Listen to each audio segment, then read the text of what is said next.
1,000 years. The hills fill my heart with the sound of music. My heart wants to sing every song it hears. My heart wants to beat like the wings of the birds that rise from the lake to the trees. My heart wants to sigh like a chime that flies from a church on a breeze. To laugh like a brook when it trips and falls over stones on its way. To sing through the night like a lark who is learning to pray. I go to the hills when my heart is lonely. I know I will hear what I've heard before. My heart will be blessed with the sound of music, and I'll sing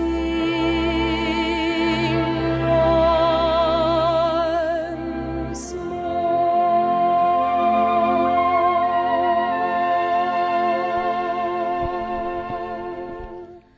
Good evening, one and all. This is Public Radio, KCBX, San Luis Obispo, and Santa Barbara counties. And it's time for the movie show, the one and only movie show in all of Central California. Co-hosting with me across the aisle and looking incredible in his top hat, white tie, and tails is Bob Whiteford. And sitting across from me in his best Busby Berkeley attire, the incomparable, the czar of film on the Central Coast, the king of Siam himself, Jim Dee. Jim, good to see you again, and great to be back with everybody here in Radio Land. Good to see you, Bob. And, well, hey, it's time to, dust off the tux and dance a little bit, perhaps, and sing. Maybe in contrast to tensions in the world, it's good to maybe belt out a song. I mean, it seems like song and dance is coming to the fore in movies.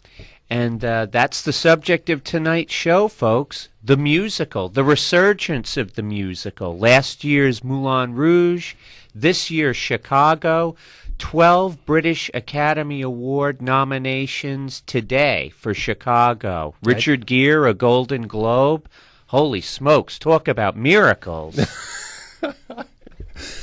Boy, well, it seems, Bob, like Westerns seem to have, well, unfortunately they don't make Westerns like they used to or at all. Occasionally a Western will pop up and grab us and the question is posed like, is the Western going to come back? But at least now it feels like musicals are, like you said, critically are coming back with Chicago getting, I didn't realize they got all those awards today or those nominations today, and it won the best musical or comedy Golden Globe, and we'll see what happens with the Oscar nominations that come up in the middle of February. But coming on strong, and there was an article I read somewhere, or maybe it was on TV, and the fact that actors want to learn how to sing and dance because they want to get into a musical. Wow, go figure. Like in the mid to late 60s, actors were saying, no more musicals. I want to do something serious. Mm-hmm. I want to sink my teeth into something. I think about Elvis in the mid-60s going, Mr. Wallace, I don't want to make any more of these singing, dancing movies. I want to be a dramatic actor. And now the trend seems to be going back the other way. Bob, in all our research that we did for this show, I didn't even think of the Elvis movies, and I'm sure when we open up the phone lines later on, our listeners are going to fill us in on a number of other musicals that we hadn't really thought of. But, going back to the beginning of cinema, or shall we say the beginning of sound, the first sound movie, The Jazz Singer. The immortal Al Jolson. Yeah, singing away. As soon as you get that sound synced up to the film, in 1912 1929, 1930-ish or so. Suddenly it was Mammy. I mean, it Right. just happened. And of course, the Jolson story with Larry Parks. But of course, I'm getting ahead of myself as usual. But music, there's music in almost all movies except for what? We were talking about the original. I'm getting off on a track here, but like the original Frankenstein has no music. Right. The original Dracula has no music. But to digress, you were talking about Busby Berkeley, the Right. lavish musicals, and then music as a part of. We should make the distinction. There are movies with music, and then there are musicals which have song and dance that move the story forward. And then I guess we could even go on to filmed operas where there are, the entire thing is sung. And, I mean, I used to listen to opera and didn't really get it until I saw it in a movie, like a film of La Traviata or Carmen or something like that. It took me to see an opera filmed to really to get it. But looking back at that point you made, Jim, like a film like 42nd Street, Busby Berkeley, I mean, that the driving force behind that film is musical numbers, real elaborate dance numbers. And folks, especially younger listeners out there, if you've heard, you saw Moulin Rouge and went crazy about it, Baz Luhrmann, is that how? Baz Luhrmann, uh-huh. Thank you. I have a tendency to mispronounce things. I mean, he was heavily influenced by Busby Berkeley, and Busby Berkeley was probably the first of he exclusively made musicals with incredibly elaborate designed dance numbers. I mean, you could see the connection between Gold Diggers of 1933 and Moulin Rouge. But I'm kind of digressing here, too. I mean, these were musical films like 42nd Street. Then you have films with music, like the Marx Brothers films. They always seem to have a little number. Groucho saying, "Hello, I must be going. I came to say I cannot stay, I must be going." Or the obligatory harp. Or Chico's Chico playing the piano solo. But but that's not a musical. A musical, I guess, would be, say, something like what MGM. A studio synonymous with the musical. Yeah, the big musical, and the idea that you're mixing drama or, shall we say, comedy with musical numbers that propel the story forward. So we've got a whole bunch of things to listen to tonight for your musical pleasure. We haven't really gotten into any order of any of these great musicals we're going to talk about. And also the resurgence of the musical. You can weigh in a little bit later on when we open up the phone lines. Let's say Rodgers and Hammerstein had, some big ones. Big ones. I mean, it was almost as if they were the blockbusters of their genre or their era with their great musicals. How about South Pacific, Bob? Oh, my gosh, South Pacific. And I guess in the 50s, we're kind of jumping around here, folks, and just bear with us because I know all you out there, you have your favorites. We're just throwing a few out there for you.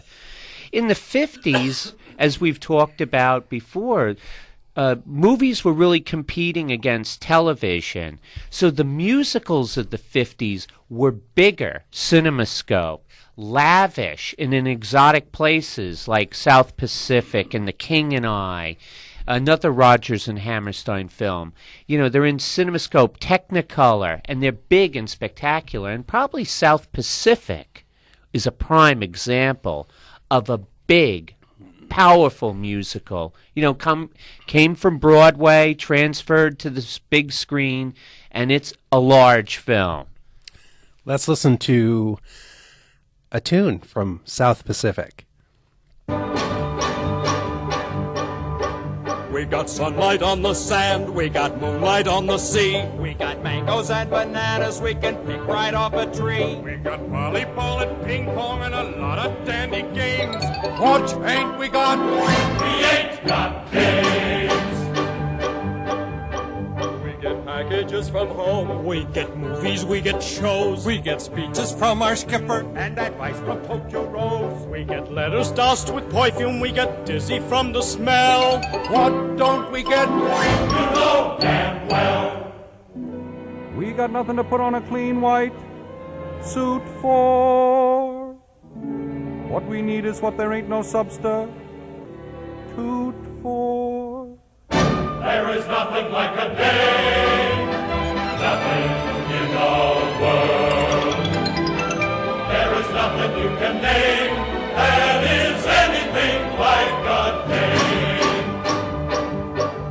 day. We feel restless, we feel blue, we feel lonely and in brief. We feel every kind of feeling. But the feeling of relief. We feel hungry as the wolf felt when he met Red Riding Hood.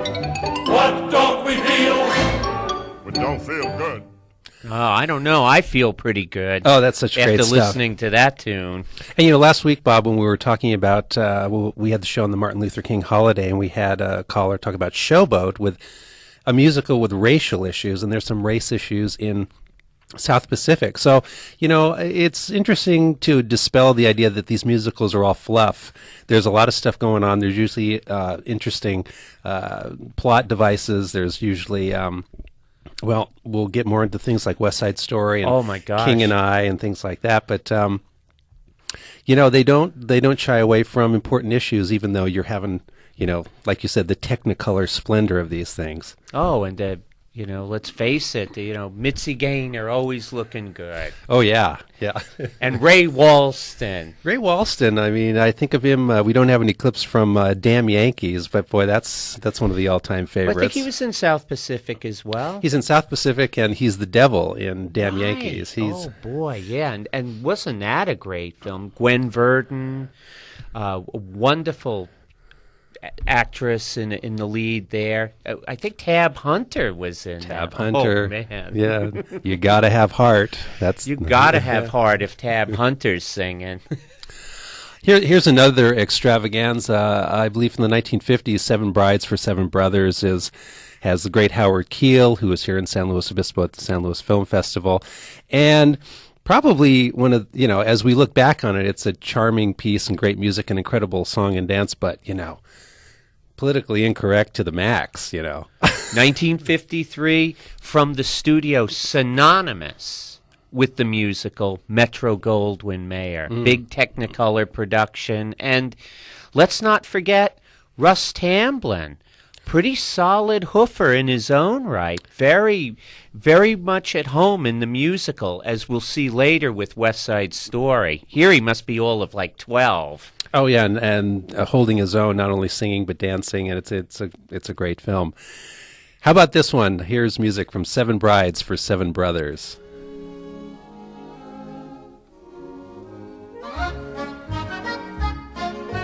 Bless your beautiful hide wherever you may be. We ain't met yet, but I'm a willing to bet you're the gal for me.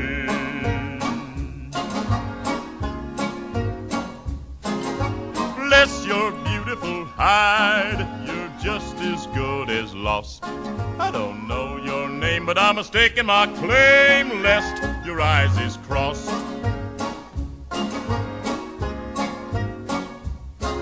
Oh, I'd swap my gun and I'd swap my mule, though whoever took it would be one big fool. Or pay your way through cooking school if in you would say I do.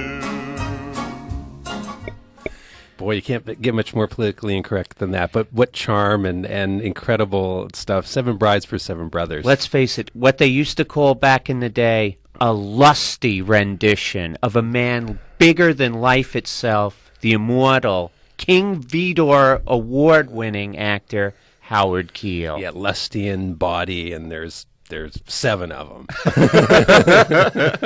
And one of them's Russ Tamblyn. Yeah. One thing about musicals is we've had the question on this program about films for kids to watch, and some of these are, I think, really appropriate for kids. We'll get to some clips from Singin' in the Rain, but that film I've found really works on both an adult level and kids level. Singing in the Rain is one of the all-time great musicals, and we'll get to that a little bit later on. But I think most of these films are appropriate for all ages, which is saying something. And thinking about some other musicals, I don't think we have clips for these, but we got to throw out Guys and Dolls. Yes. We got Luck Me a Lady Tonight. Brando singing, mumbling his way through that one, and Sinatra was he was terrific in that. Stubby K is in that one. Stubby K, good. Vivian Blaine, Gene Simmons. I mean, what a marvelous film that was. A great musical that was translated to the big screen in just wonderful Technicolor. And folks, it still plays well. It's still a lot of fun to watch.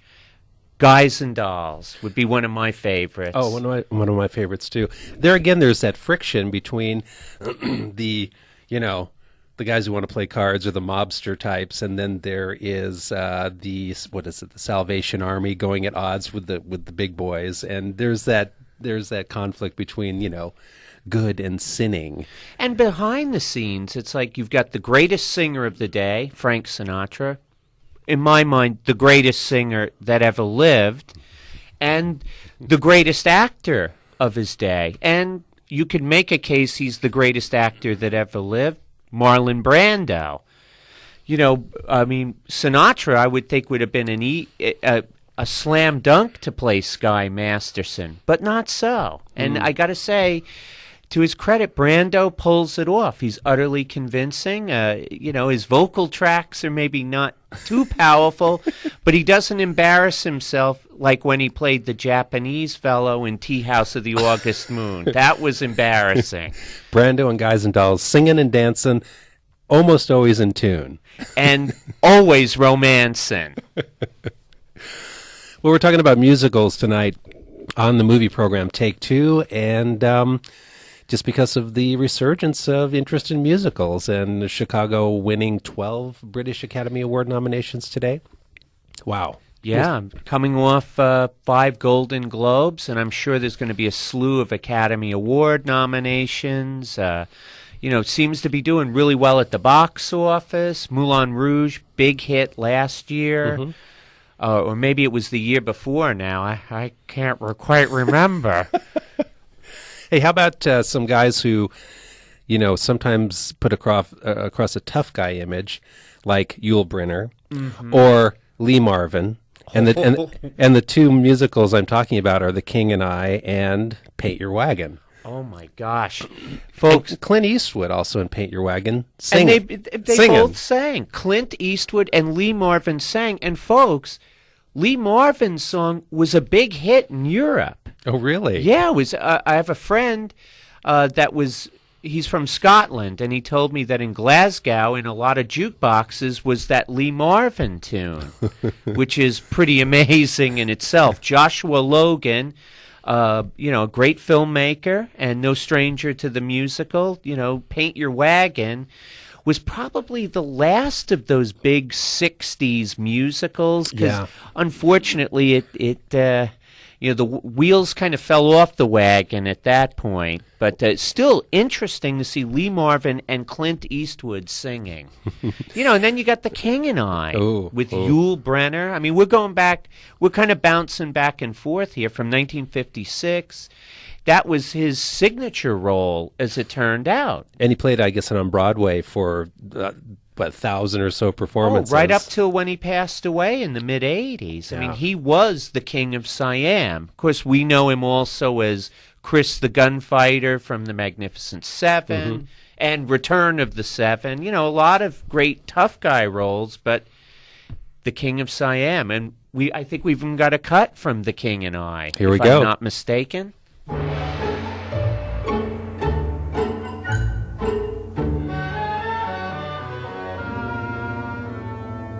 A woman is a female who is human, designed for pleasing man, the human male. A human male is pleased by many women, and all the rest you hear is fairy tale.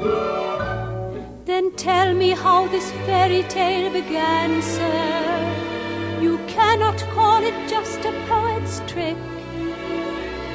Explain to me why many men are faithful and true to one wife only. They are sick.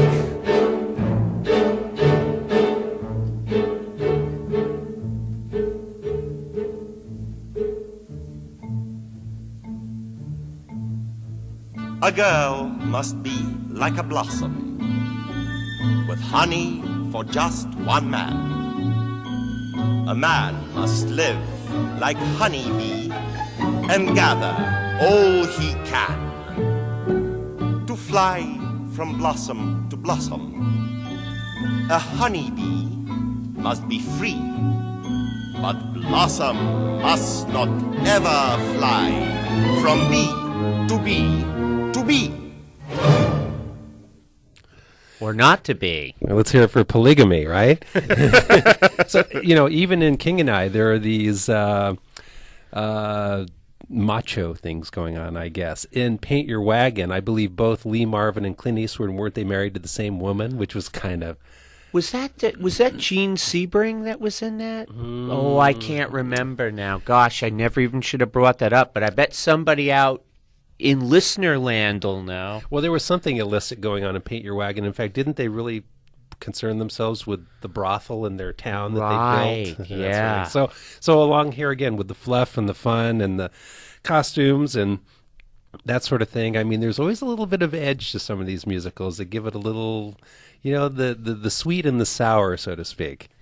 And, speaking of probably the edgiest musical I can think of, and one of the greatest films of all time, kind of takes us to 1961's West Side Story, directed by King Vidor award-winning director Robert Wise. Yeah. And what a spectacular adaptation of the Leonard Bernstein classic. Yes. And he also directed Sound of Music that opened up the show tonight. Oh, holy smokes. We forgot about that as well, along with many other great films.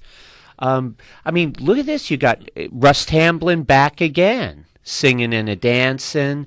George Chakiris, I believe he won a Academy Award for his performance as Bernardo. Bernardo, yeah. Rita Moreno, a dynamic personality and a wonderful entertainer. Natalie Wood, Richard Beymer, their voices dubbed over. Though I understand that with the new commemorative DVD edition, special edition coming out, MGM has resurrected the original vocal tracks that Natalie Wood recorded. Apparently, when they first shot the film, she did sing, and apparently didn't do a bad job, but at the last second they decided to overdub her voice, and unfortunately I cannot recall the name of the singer whose voice was overdubbed, because her voice is lovely. And what a great film. And I mean, it deals with immigration, racism, the fight to survive in America, to make it in America, to overcome all odds, and a bit of Shakespeare thrown in as well. Yeah. Romeo and Juliet. A classic. Yeah, yeah. You look back at West Side Story now, and it does seem a little dated, however, but at the time it was cutting edge. It was very new, and the fact that here were all these musicals that we're used to, like the ones we've been talking about, but then all of a sudden you're in the streets of New York. You have sort of a different type of dancing going on, more of a jazz type dance, and I would say a little edgier score by Leonard Bernstein. Absolutely, and an interesting plot. I mean, this film is extremely well acted. Yes. All the principals are just amazing, and if you're not a fan of the musical, even then, I would say watch this film. This is great cinema. In fact, we've got a cut from West Side Story. What do you say, Jim? I'm ready. Hank, cue her up.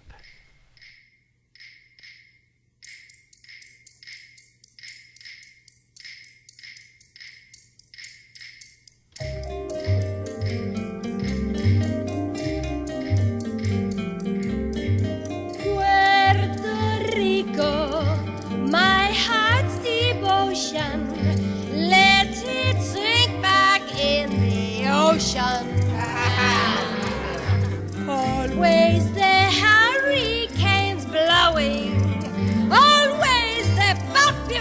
inflation growing, and the money owing, and the sunlight streaming, and the natives steaming.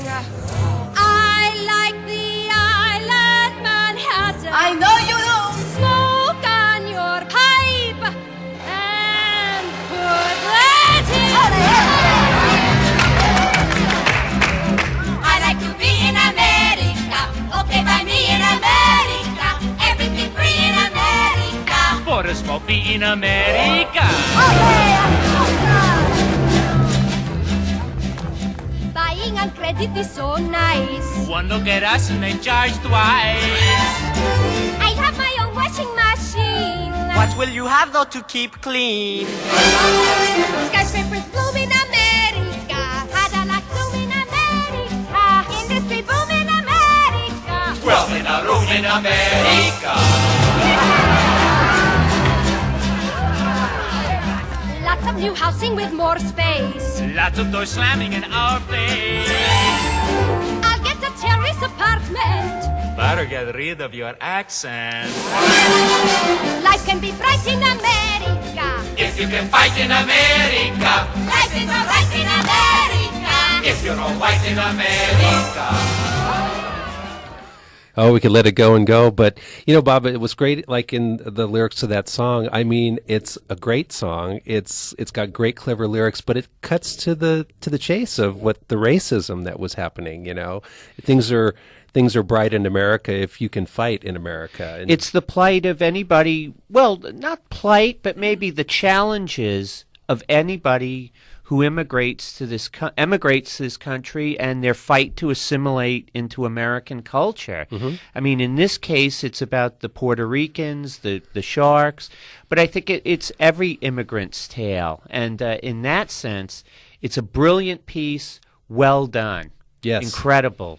Yeah, turf warfare and a love story. I mean, it's all interwoven, and you've got that great music.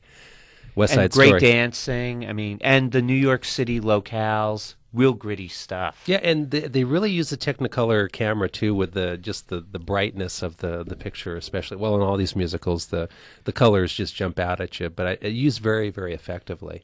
You know what? Someone just called in and said the woman from Paint Your Wagon was Marnie Nixon. Thank you very much. I knew somebody'd know. Oh, good. A fan of Paint Your Wagon. You know, Paint Your Wagon didn't get the greatest reviews, but I sure get a kick out of it. Of course, I love Lee Marvin, you know. Well, me too. And Lee and Clint, I mean, you don't get lustier men than that. You're in tune with Public Radio, KCBX, San Luis Obispo, and Santa Barbara counties. You're in tune with the movie program, Take Two. And we're going to take a little breather, go to the concession stand, get our drinks refilled, get our popcorn. We're going to leave it to Donald O'Connor with this great bit from Singin' in the Rain. Come on now, snap out of it. You can't let a little thing like this get you down. Why, you're Donald Lockwood, aren't you? And Donald Lockwood's an actor, isn't he? Well, what's the first thing an actor learns? The show must go on. Come rain, come shine, come snow, come sleet, the show must go on. So, Reedy, Pagliacci, Reedy. Reedy, huh? Yeah. Don, the world is so full of a number of things. I'm sure we should all be as happy as. But are we? No. Definitely no. Positively no. Decidedly no. Short people have long faces. And long people have short faces. Big people have little humor, and little people have no humor at all. And in the words of that immortal bard, Samuel J. Snodgrass, as he was about to be led to the guillotine, make 'em laugh, don't you know everyone wants to laugh? My dad said be an actor, my son, but be a comical one. They'll be standing in lines for those old honky-tonk monkey shines. Or you could study Shakespeare and be quite elite, and you could charm the critics and have nothing to eat. Just slip on a banana peel, the world's at your feet. Make 'em laugh, make 'em laugh, make 'em laugh. Make 'em laugh. Don't you know everyone wants to laugh? My grandpa said go out and tell 'em a joke, but give it plenty of hope. Make 'em roar, make 'em scream. Take a fall, but a wall split a seam. It's caught off by pretending you're a dancer with grace. You wiggle till they're giggling all over the place. And then you get a great big custard pie in the face. Make 'em laugh, make 'em laugh, make 'em laugh. Make 'em laugh, don't you? All the... What? Like that?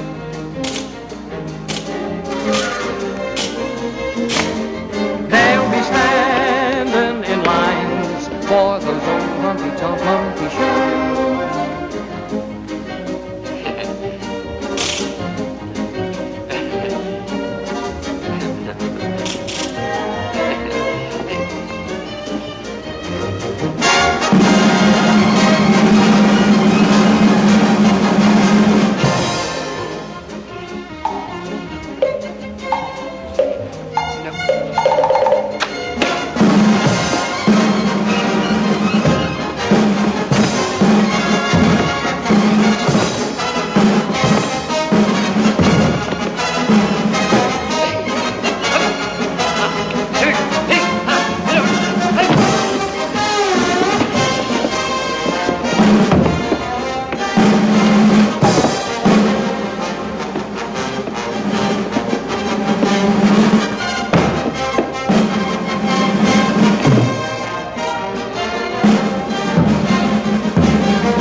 Well, you got to see Donald O'Connor do what he's doing there. We'll Yeah, we just leave it to your imagination. He's bouncing off of walls and twirling on the ground and everything. But You know, that's from Singing in the Rain. And let's not forget, folks, like Fred Astaire and Ginger Rogers, their films. Let's not forget the immortal Bob Fosse and his contributions. All That Jazz comes to mind.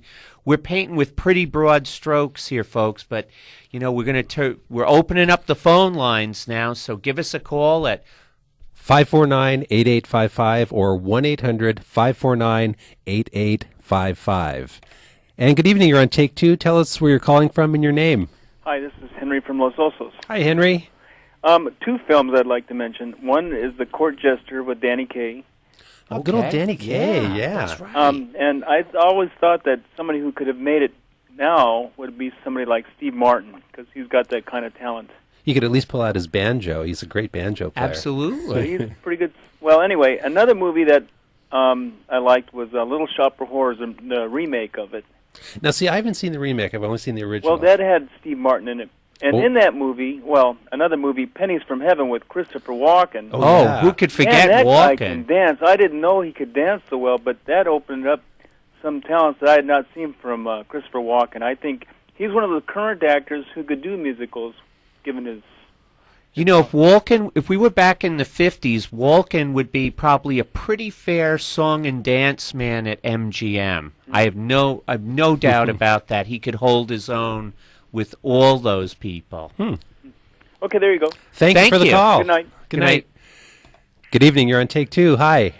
Hi, this is Dave from Los Osos. How you, Dave? Hi, Dave. Jim and Bob, how are you doing? Good. Musicals are my favorite topic. Singing in the Rain is my favorite film of all time.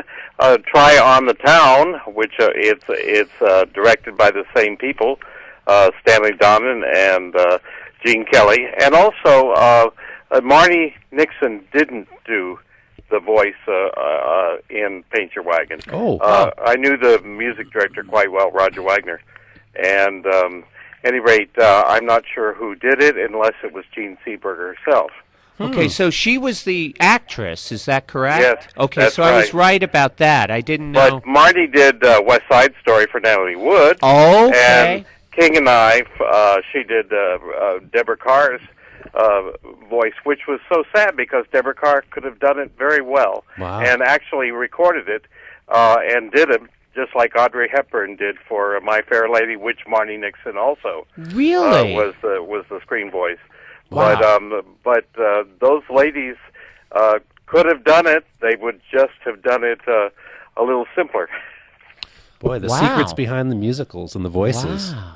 Yeah. Well, thank you for all that Okay. insightful information. Okay. I love your show. Oh, well, thank you so much. Thanks, Dave. See ya. Bye-bye. Good evening. You're on Take Two. Hi. Hi, this is Pete from Arroyo Grande. Hey, hello, Pete. Hey, guys, can you help me with this one? There was a French musical, and they sang every single word of the musical. Umbrellas of Cherbourg. That's it. Yep. That's a neat movie. With Catherine Deneuve. That's she's right. gorgeous. And it was done by a French filmmaker named Jacques Demy. Of course, my French is abominable, but this is a really unique musical. Every word in the film is sung, and it has to do with a young man who's shipping out to fight in the Algerian War. Young Frenchman going to Algeria in the late 50s, early 60s, which was, again, touching on what we were talking about earlier, about a musical that, with great song and dance numbers, but underlying, it's a pretty heavy theme. And he's leaving his gal, and it's a great film. In fact, there was a second film done by Jacques Demy called The Young Girls of Roquefort, and it had Gene Kelly and George Chakiris from West Side Story fame, and I believe Catherine Deneuve was in that, or her sister, the late, I know her name, but I won't even try to pronounce it. Umbrellas of Cherbourg. Great film. Thank you, guys. Having a great show tonight. Love it. Oh, thanks for calling. Okay, bye-bye. Bye-bye. Hi, good evening. You're on Take Two. Oh, well, good evening. So glad you're on tonight. I wonder if some of your listening audience can help me tonight. I'm Mark from Santa Barbara, way down here. Oh, well, welcome. And I was wondering welcome. if anybody would know where I could find a book or where I could find librettos, which is the actual written word of a musical. Does anybody know where I could find such a book, or where do I find librettos? If you can get on the internet, just go like lyrics.com or sheet music or something like that. My daughter was just looking for the piano music from Amelie, and we were able to find that on the internet. But Now, what I'm looking for is actually the written word of it's called the book or the libretto of a musical. I wonder if they're published in any kind of book form, or even online would be fine. Let's throw that out to the listeners, because I don't know offhand. No idea. And can I mention the one musical that you guys are forgetting? It's over 30 Please years do. old, and it's called Willy Wonka. Oh, and the yeah, of music course. In the Chocolate Factory. Gene Wilder in a powerhouse performance. Thank you very much. Thanks Thank for you. the call. Good evening. You're on Take Two. Stop me if I start singing. Hi, this is Steve from Morro Bay. Hi, Steve. I wanted to ask you if, in the sense of how Jim was talking about carrying forward the plot, if the Cat Ballou with the Minstrel made it a musical, or if it was Oh, that's a good question. Also, I wanted to ask about production values on Oklahoma and Carousel, if they came close to the stage play. But my original question is to Jim about the with the Minstrel carrying the plot. Is it a musical? Oh, I'd say, well, Cat That's Ballou. a good point. I mean, I can't help but think of Cat Ballou and think of Nat King Cole and Stubby K. Yeah. They're so, well, I'd call it. Yeah. I think that would weigh in. I mean, they're kind of filling in the plot lines. Definitely. And, of course, we know Lee Marvin, again, in a bravada performance for which he won an Academy Award. And, Oklahoma and Carousel, I guess there's more Rodgers and Hammerstein there. And Were they fighting television, or just trying to approximate the Broadway stage? That's a good question. I mean, I would tend to think probably a little of both, Steve. Because they're adopting, a smash hit musical, so they have to incorporate a lot of the elements. It's like you can't really tinker with success too much, but they were probably shot in the widescreen CinemaScope format to give it that big, spectacular look. And, Gordon McRae, a man as big as the great outdoors, singing "Oh, What a Beautiful Morning," in 70 millimeter or whatnot, must have been a pretty spectacular sight. Something the small screen probably, especially in 1955, couldn't give you. answer. I wanted to ask you also if you didn't think that West Side Story was in some ways a remake of Romeo and Juliet. Oh, yes, definitely. Definitely. Yeah. Okay, that's my question. All right. Thanks, Steve. Thanks for the call. Good evening. You're on Take Two. Hello. Hi there. This is Albion from Atascadero. Hi, Albion. Hey, I just wanted to sing the praises of Cabaret. Please do. I was a gay guy growing up in San Luis Obispo when it was a one-horse town, and that movie opened my world. I think at last count I've seen it 23 times. What a great film. Gosh, how could we have forgotten Cabaret? I mean, great. Well, Bob Fosse, instrumental in the early musicals. Like you're saying, he was in Kiss Me, Kate. Right. But then he directed Cabaret and then other non-musical films that were all great, like Lenny and Star 80. You know what I love about it, too, is it opened a whole political world that, a lot of musicals, I love them, but, come on, it's all schmaltz, and it hit some pretty real stuff in a musical way. Albion, what was great about that film is that the time it took place. It's kind of that decadent Berlin nightclub scene with the rise of Nazism and fascism right on the horizon. Yeah. And what a fascinating film. I mean, let's face it, Liza Minnelli, her greatest role, Joel Grey, fantastic, Michael York, never better. What I really like about Cabaret is it took that sheen off of The Sound of Music or South Pacific, where you could see the grit between Joel Grey's teeth, and in the theater everyone is beautiful. Everyone is beautiful. Yeah, it's kind of like the antidote to A Sound of Music. Sound of Music, you almost go into diabetic shock if you see it too much. I can be Heidi very easily. But anyway, thanks, you guys. This is a great program today. Thank you so much. Thanks, Albion. Okay. Good evening. You're on Take Two. Hello. Hi. Hi. Yes, there's a couple of other movies. One would be How to Succeed in Business Without Really Trying. Right, the great Robert Morse. Oh, boy, that's a multitude of color. I'll say. And what was another one? We did Mame. There's also Mame. Yeah. But, I don't think it really translates well as in picture as on stage. That's an interesting point. I've never seen it on stage, obviously, but boy, How to Succeed in Business Without Really Trying. What a triumph. An absolute triumph. Is this 999? It is. I knew it. It is. And also, all those wonderful listeners, Guys and Dolls is coming to Cal Poly next month and the first week of March. Hey. Wow. Well, folks, get out and see Guys and Dolls at Cal Poly. You won't regret it. No. Not at all. Not at all. And all those wonderful listeners, those comments are great, too. Yeah. Absolutely, including yours, my friend. Thank you. Thanks a lot, Tom. Bye. Bye-bye. Bye-bye. Good evening. You're on Take Two.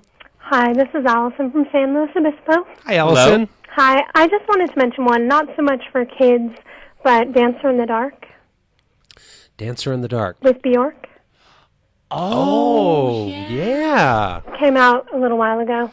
Right. That was a real interesting film. Yeah. And Catherine Deneuve was in that as well. And, of course, Bjork is extremely interesting. She, at least to see what she wears when she goes to the Oscars, right? Wow. And that was Lars von Trier that did that, wasn't it? Yeah, that's right. Yes. Yeah, that was a really great movie. We, showed it at our theater. I wanted to hold on to it longer. It was pretty fascinating. But that is out on video. Mm-hmm. Great pick, Dancer in the Dark. And talk about a film that, has songs, but it has kind of a dark subtext to it. Mm-hmm. Well, you can't get much darker than Dancing in the Dark. Great pick. Yeah, thanks. Thank you. Thanks for the call. Bye. Good evening. You're on Take Two. Hello. Hi there. Hi, outstanding show. You guys are just really great. It's just made me smile the whole evening long after a hard day. One of the things, sort of sociological, but do you think that there's a lot of embedded double entendres and in the social things, with regard to the racism and everything else, because they didn't have R-rated movies back then, so they had to sort of slide it into the lyrics?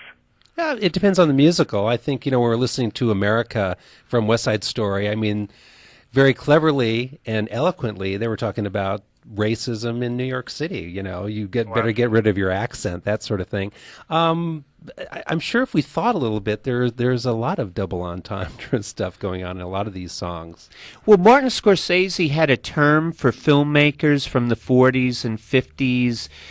Say movies made like Who's Afraid of Virginia Woolf or Bonnie and Clyde. He called them filmmakers as smugglers. You smuggle ideas into these films because we know back in the 40s and in the 50s in particular, all kinds of ideas and social situations and social problems weren't allowed. And I think, South Pacific has a somewhat there's a race subtext to that. I agree. I think that they was slipping it in quite a bit there. Well, if you listen to Officer Krupke song in West Side Story, you know how that, I don't know if you've heard it, the way it ends, it's... they want to tell him to do something that they can't quite, 1961, they were a few years ahead of when they could say what they wanted to say. Exactly. Yeah. It was very heartfelt. Yes. But again, you really had to go and slide it in, so there were a lot of codes and things like that. Absolutely. Yeah. Which almost made it fun. Yeah, it makes it real interesting to look at now. I mean, now you could, basically you could say whatever you want, and now they're not saying anything. So go figure. Nice show. Oh, Thank thanks you. for the call. Good evening. You're on Take Two. Yeah, hello. Not a real big musical fan, but I have a couple that I like here and there.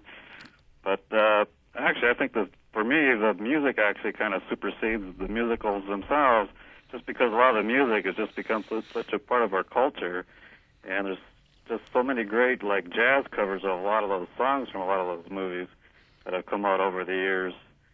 But what's your favorite musical? Actually, I'd probably have to say Jesus Christ Superstar. I was pretty impressed with that when it came out in the early 70s.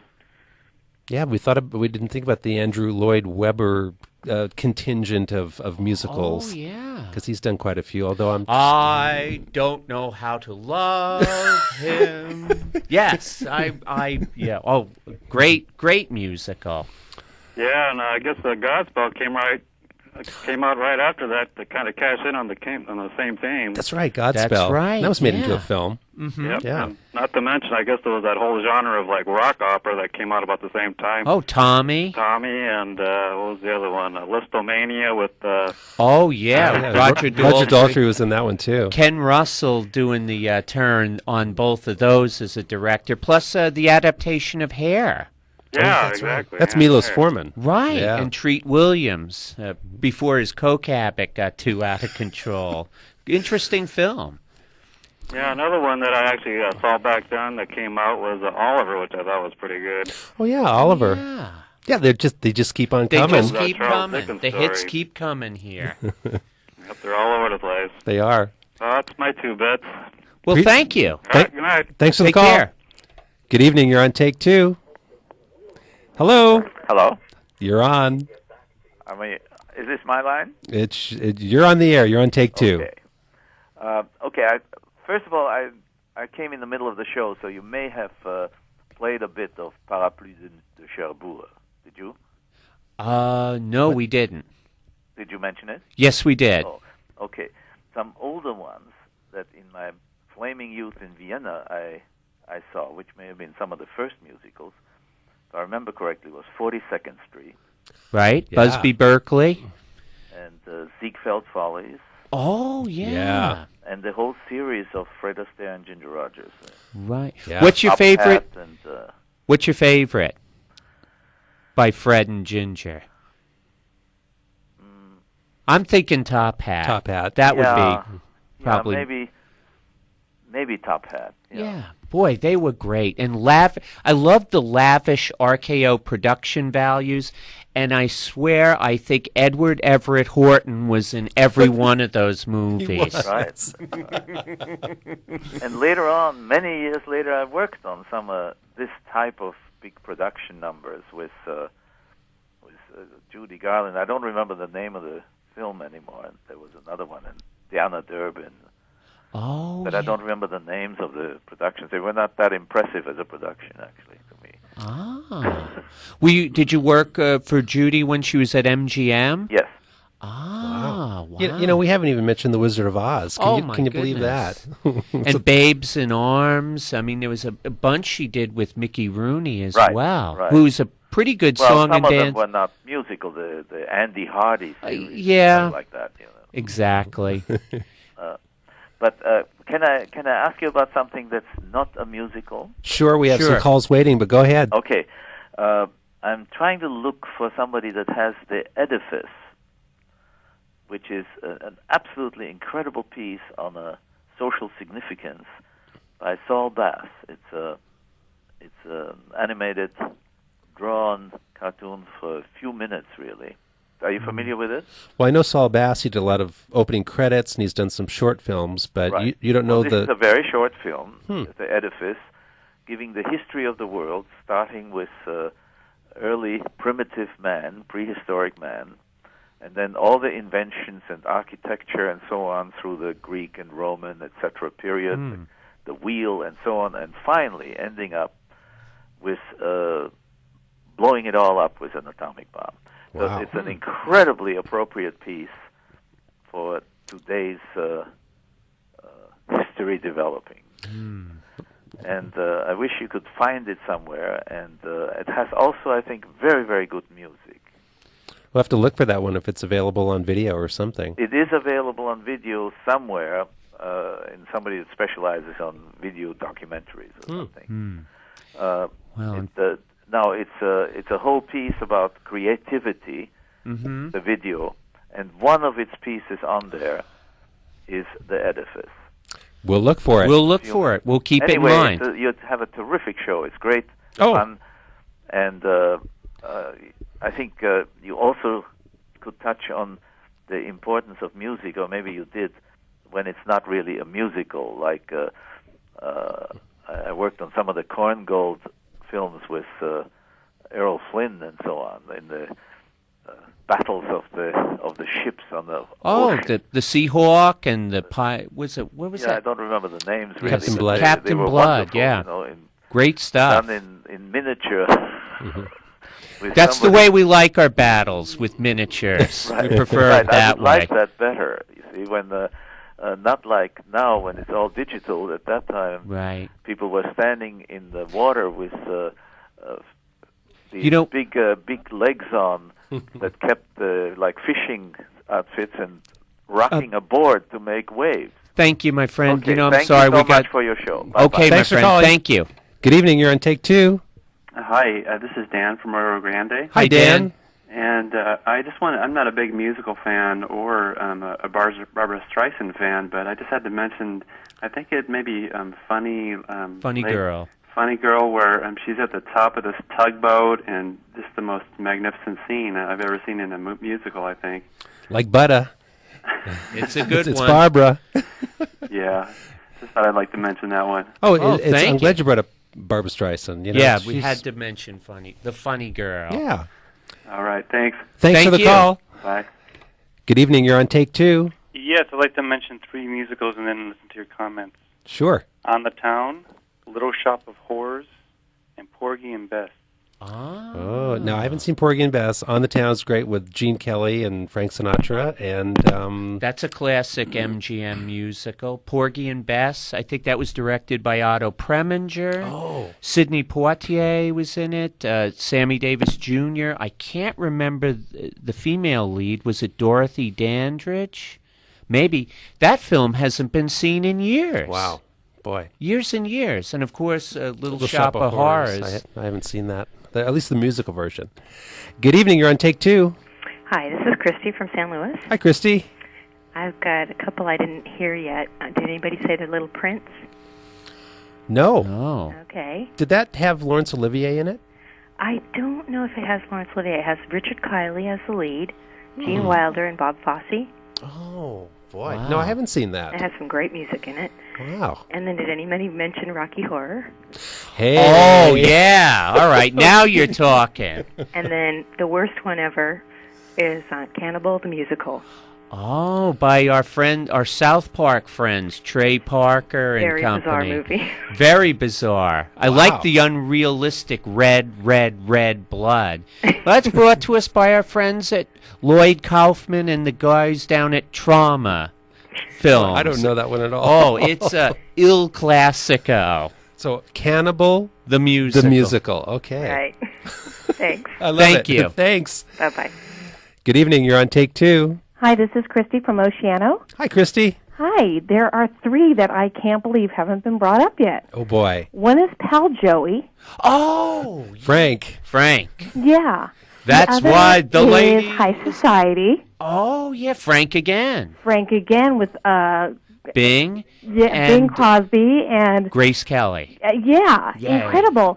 And a newer one by Woody Allen was Everyone Says I Love You, which is hysterical. That's right, with Edward Norton singing Yes, away. doing dancing and singing with Drew Barrymore. That's right. And it's a fantastic film. I think that's a movie where Marnie Nixon should have overdubbed Julia Roberts, probably. Yeah, thank God. Those are great suggestions. Yeah. Thanks, Wow, guys. 3 winners. Thank you. Yeah. Thanks. Bye. Good evening, you're on Take Two. Hello, is this me? It's you. Yeah. No, I just wanted to call up and tell you that the movie with Barbara Streisand was Yentl. It wasn't Funny Girl. She was on the ship. Oh, is that it? Yeah. Nothing else, but you guys sound like you're having an awful lot of fun. I'm very jealous. Oh. I've been trying to meet you guys, but every time I come to the theater or the store, you're not there. Oh. Yeah. Well, I'll catch you. We're busy guys. We're kind of like Sinatra. You know, we're always on the move. Well, glad you're there Okay. listening. Thanks a lot. Thanks a lot. Bye-bye. And our last caller tonight on Take Two. Good evening, you're on Take Two. Hello, this is Gary Dwyer from Louis. Hi, Gary.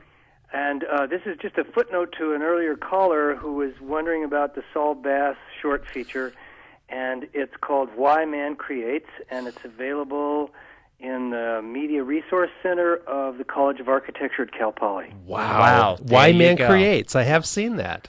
It's a wonderful film, and it's probably irreplaceable, but it is available through the library system as well as through the School of Architecture. Great. Excellent. Saul Bass, Why Man Creates. That's right. Great. Thanks again, guys. Thanks for calling. Gary. Good night. That's why our callers are tops. Wow, thank you for all the great phone calls tonight. I mean, this is What almost a great response. Yeah, thanks for weighing in on your musicals, and we'll just see if musicals, maybe this time next year we'll see if there's another musical that's critically acclaimed. We'll see what happens. And I just want to say, as we're getting ready to sign off, it's like, thanks, everybody, all the callers. You were wonderful. This has been a lot of fun. Jim and I are going to, put our top hats on and, kind of tap dance out of here with a big smile on our face. Thanks, everybody. Good night, all. Good night, Kathy. See you tomorrow. Good night, darling. Take care of that throat. You're a big singing star now, remember? This California dew was just a little heavier than usual tonight. Really? From where I stand, the sun is shining all over the place.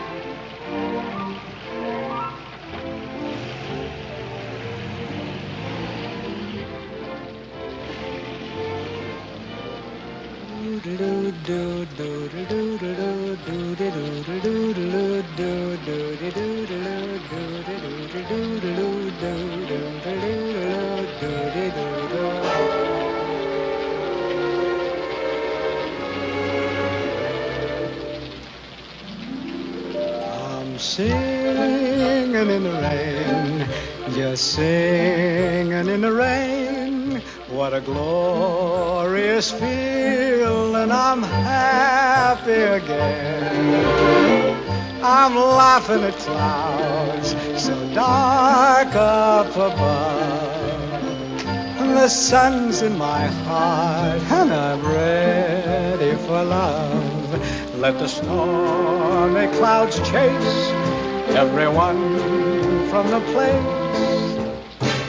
Come on with the rain, I've a smile on my face. I'll walk down the lane with a happy refrain, just singing, singing in the rain, dancing in the rain.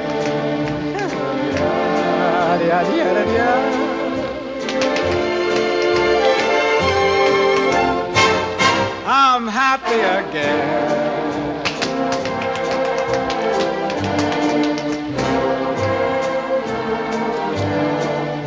I'm singing and dancing in